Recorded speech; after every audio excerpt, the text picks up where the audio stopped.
Greetings, viewers. My name is Carla, and it is my pleasure to introduce you to this heartwarming story about a woman who was driven by her unwavering love and devotion to her husband, the now legendary 19th and early 20th century master of light, the Valencian artist, Joaquín Sorolla. Writing this book, it was my wish to capture the essence of true love and sacrifice, and tell the story of a woman who went to great lengths to ensure that her man had everything he needed to succeed, right up until the end of his life, and beyond. Through her selflessness and dedication, this woman left an indelible mark on those around her and serves as a shining example of the power of love. So sit back, relax, and prepare to be moved by this beautiful and inspiring tale as I take you through the introduction and the first 5 chapters. Enjoy. SpainLifestyle.com presents CLOTILDE, Sorolla's Cornerstone.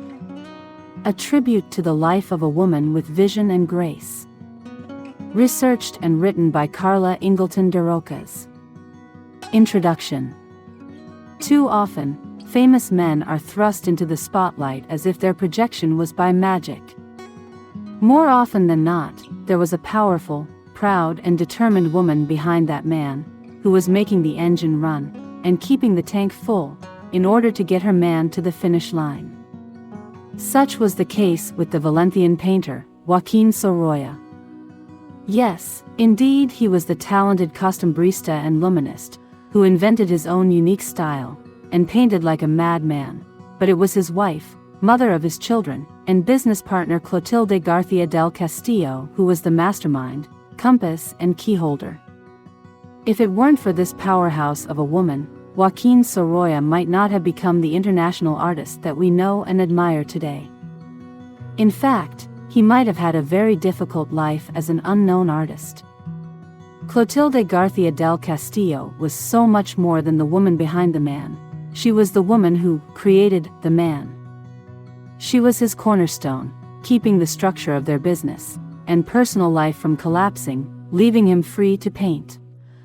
In this resource book, I explore Clotilde's personal life details, both the joyful and the tragic ones. I also explain the elements that constituted her influence in their family enterprise from day one, until the very bitter and sad end. Through letters, photographs, and paintings, Clotilde's personality shines. Her commitment to her family, social and business roles are laid bare to all who wish to consume them, as I have. She was a remarkable woman, in an age where women of her status were considered second-class citizens, who dressed in outrageous, uncomfortable yet remarkable fashions, just to showcase the wealth of their husbands. Unlike Clotilde, they certainly were not worldly, enlightened, or business-savvy equals to their husbands. Clotilde took on more than her fair share of responsibilities and never balked at the magnitude of her contributions.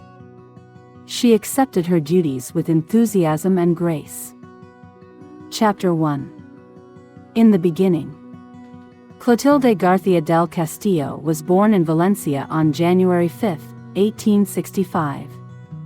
She was the daughter of Antonio García Pérez, a well-known Valencian photographer and painter. At a very young age, she was immersed into the family business and became a model for her father's photographic portraits. Her brother, Juan Antonio, was a student at San Carlos School of Fine Arts in Valencia City. There he befriended another Valencian student by the name of Joaquín Sorolla. Theirs became a close friendship. This is how Clotilde García first met Joaquín Sorolla. Sorolla, born 1863, and his sister were adopted by his aunt into her humble family of fabric sellers after his parents died of cholera. Clotilde's family, on the other hand, were considered bourgeois and affluent due to her father's fame. It was Clotilde's father who reached out to Sorolla and gave him an assistant's job in 1878 with a regular monthly pay wage. This kindness was extended to Sorolla with his inclusion into family meals and fiesta events. Clotilde's father also took it upon himself to introduce Sorolla to his wealthy clients and his prestigious circle of artists' friends. In 1885, he even helped Sorolla obtain a grant from the Valencia Provincial Council to study in Rome over 4 years, after completing his military service. Chapter 2. Love United. Clotilde married Sorolla on September 8, 1888 in Valencia at the parish church of St. Martin. She returned to Italy with Sorolla for her honeymoon. They first went to Venice, and then Florence, and after a brief stay in Rome, they decided to settle in Assisi, following the advice of the Valencian painter and friend, José Beñuret. Once settled in a rental apartment, Sorolla continued working on his art scholarship, and while he did his work, Clotilde started to formulate a viable plan to create her own family business around the talents of her husband. In 1889, they returned to Spain and spent the summer at El Campet, the orange grove of Clotilde's father in Alfira, and Sorolla painted traditional works of Valencian themes and Clotilde models. In the autumn of 1889, they decided that it would be best to launch their business in Madrid and rent a house and studio in the Plaza del Progreso, now Tirso de Molina. Chapter 3. Family time. Aside from launching their business, Clotilde was ready to establish their family. She decided to return to Valencia City to birth all her children because this is where she had the support of her family. Her first daughter, Maria Sorolla García, came in that same year, 1889, and in November 1892, the second child, Joaquín. In 1895, her third child, a daughter, Elena, was born. During these years, when the children were young and often unwell, she would remain in Valencia with her family for long stays. Letter writing between Clotilde and Sorolla became a regular detail during their time separated, keeping their life and love in order. Sorolla would write letters to Clotilde and keep her up to date on all of his activities. She would write him back with words of encouragement about how important his profession was and how successful he would be. She was his sounding board and psychologist wrapped into one. In the end, over 2,000 letters were saved as testimony to their continual connection. A glimpse at the affection between these two can be seen in a letter from 1891 in which Clotilde expresses to her husband, "Joaquín, mine, you have left such a large void. I'm sure I won't be able to get used to it, more than I am extremely uneasy about your trip because here the cold and the wind does not stop, and I understand that the way will not be very pleasant. God will want you to arrive safely and to meet as soon as possible." And she signs it, "Best wishes from us, and hugs from your daughter and your wife." Sorolla took great joy in utilizing his family as the protagonist to his art. This can be seen in his 1897 tribute to Clotilde and the children. Clotilde is without a doubt the anchor of the scene, with her 3 children marching in line. It is a scene in action, following a key dynamic principle of the Baroque era, but also an adoptive element of photography. While the technology of photography was not at an evolutionary stage whereby movement could be stopped without the use of a gigantic flash pot, Sorolla's utilization of his profound knowledge of photography with his painterly knowledge focusing his aim on his ability to capture life's intimate actions on canvas.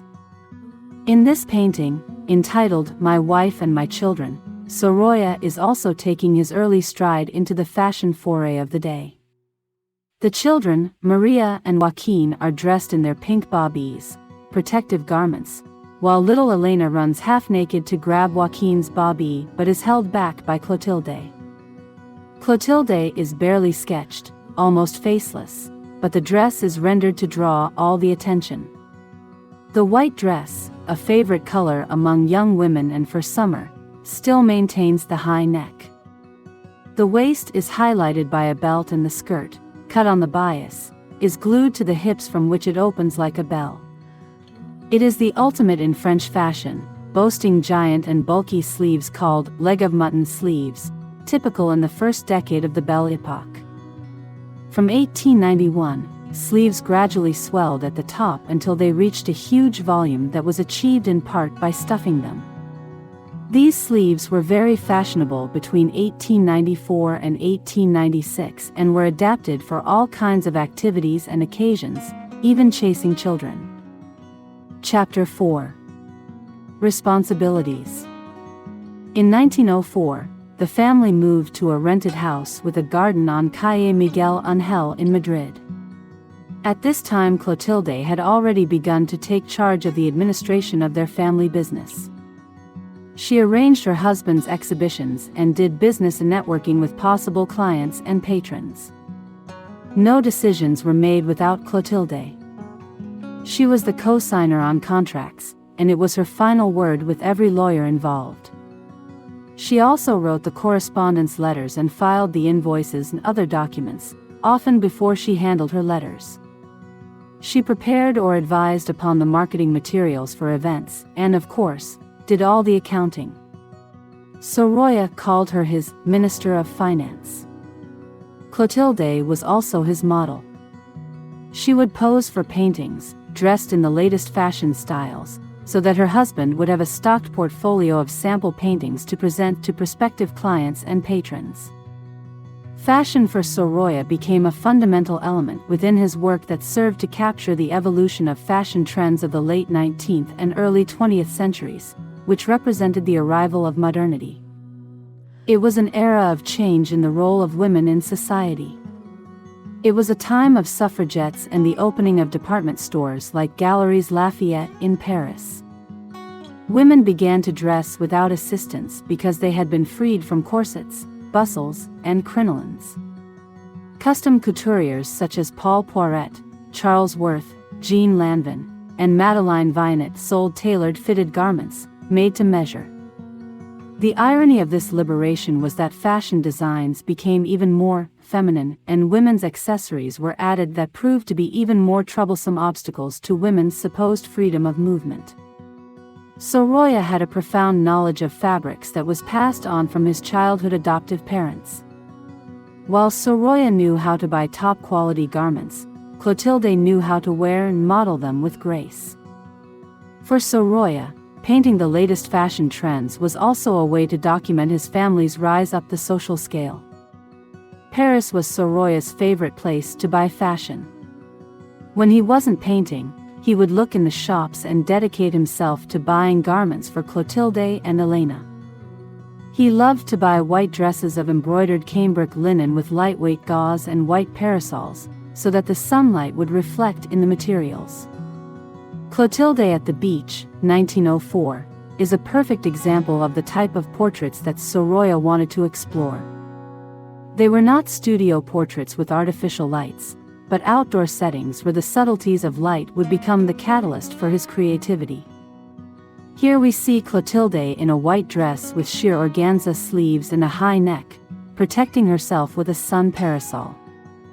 The evening light is lengthening her shadow, and the water provides a backlight backdrop, casting tones of mauve, blue, and green onto her dress. Chapter 5. Travel. Clotilde also set up the travel plans for Sorolla alone, or the whole family, which happened not only for exhibitions but also for family holidays. In 1905, Clotilde packed up the children, and away they went on a family holiday for August and September to a place that her husband had bragged about in letters from previous visits.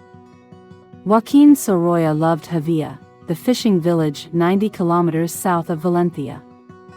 He first visited the charming enclave in 1896, and again in 1898 and 1900. His surprise at its beauty and the difference of its coastline compared with that of Valencia are evident in a telegram he sent Clotilde on his arrival, and in a subsequent letter. Sublime Javilla, immense, the best I know for painting. I shall be here a few days. If you were here, 2 months. He went on gushing. This, Javilla, has all that I could wish for and more, and if you could see what I have in front of my cottage, you'd be lost for words to praise it. I fall silent from the emotion that still grips me. Imagine, my house is on Monte Carlo itself. This is all a mad dream, just like living on the sea, aboard a great ship. You made such a mistake in not coming. You'd be so happy. You'd enjoy yourself so much.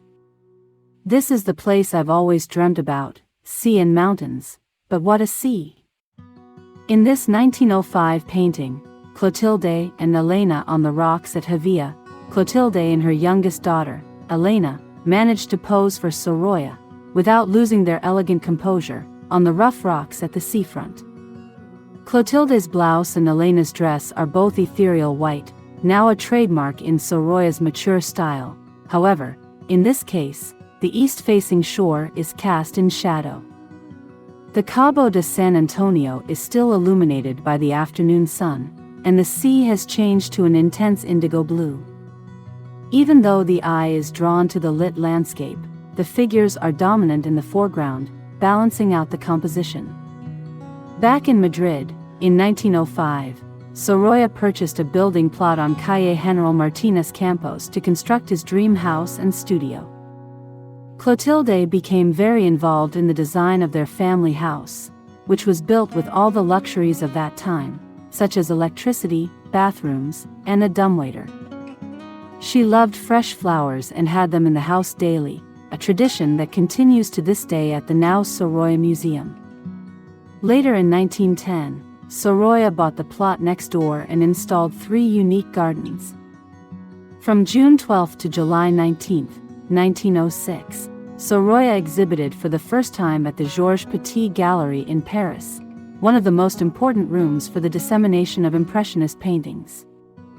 That exhibition was an absolute success that helped to cement Sorolla's reputation internationally.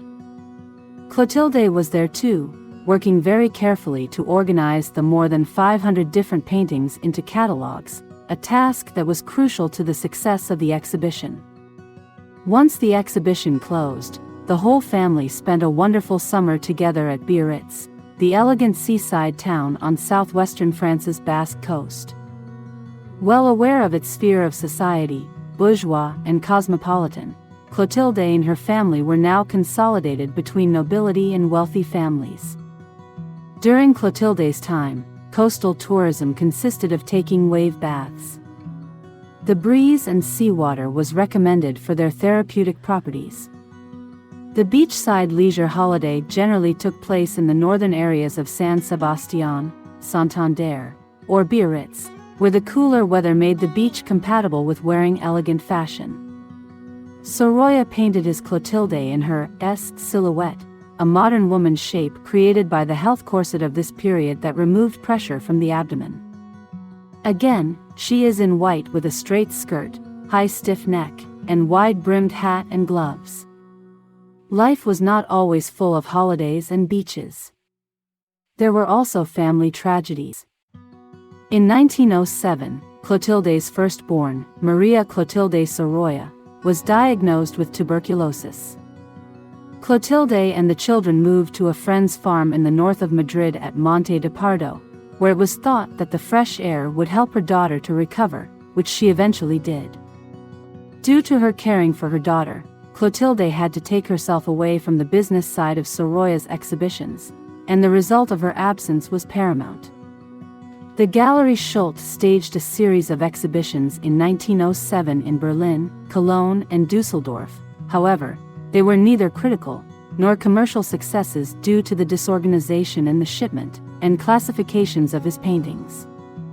Moving the whole family to different places, both in Spain and abroad, was repeated frequently, and of course, Clotilde was in charge of every detail. At times, she was needed to be on hand to finalize preparations for Sorolla's new exhibitions, and at other times, she just wanted the family to be next to her husband when he was abroad preparing paintings for other exhibits or executing a portrait. Such was the case in the summer of 1907. Clotilde moved the whole family to La Granja de San Ildefonso in Segovia, so that her husband could paint a portrait of Alfonso XIII of Spain, in his hussar uniform. It was a commission from the 21-year-old monarch, which Sorolla accomplished in his trademark sunsplashed style as the king showed off his ring finger, a reference to his wedding celebrated the previous year to the British Princess Victoria Eugenia de Battenberg. Sorolla painted Clotilde's portrait in this royal garden that glorifies her gorgeous Belle Epoque style. She is very elegant in her modernist white dress, but she also wears a three-quarter coat and narrow skirt that hindered her freedom of movement. Again, modernism was represented in the textile industry, but not in the practical activities of a modern woman. The hat, while being extravagant and impressively decorated with feathers, was also very difficult to keep on. But since Clotilde was on holiday, why not wear it, flaunt it, and have her husband paint it? The 20th century inherited the 19th century cult of the hat as an essential element for going out in public. As the era progressed, so did the hat sizes complemented with ornaments such as flowers, fruits, and feathers. Also, a fundamental accessory for an elegant woman were her gloves, in this case, white and immaculate like the dress. In the spring of 1908, Sorolla attempted a show at the Grafton Gallery in London, which was organized by the art dealers Chesser, Mundy, and Holt and supported by the painters Beruat and Sargent. However, due to incompetent promotion and bad cataloging, the exhibition met with a low turnout and disastrous sales. Of course, Clotilde was not able to go with her husband while the family concerns needed her attention. However, she never abandoned her business efforts on the home front. On November 19, 1907, she wrote to Sorolla from her home office in Madrid. My dear Joaquín, I spent part of the morning in the studio settling accounts that I had a lot of trouble with. Your letters will soon be next. Aside from her family business, there were family social events to plan like fiestas, birthdays, and Christmas, which were always spent with her parents in Valencia. The orchestrated photo is of Christmas 1907, at Clotilde's family home where we see her father, Antonio García Paris, standing tall in the back and Joaquín Sorolla reclining in a rocking chair. From left they are, Concha Sorolla, Sorolla's sister; Pepita García del Castillo, Clotilde's sister; Clotilde García del Castillo; Elena Sorolla García, Clotilde's daughter; Clotilde del Castillo, Clotilde's mother; Isabel Bastida, Sorolla's adoptive mother; Maria Sorolla García, Clotilde's daughter; Enrique Matarragona, Clotilde's brother-in-law; and Joaquín Sorolla García, Clotilde's son. Dear viewers, I want to express my heartfelt gratitude to each and every one of you for taking the time to join me for this book reading presentation.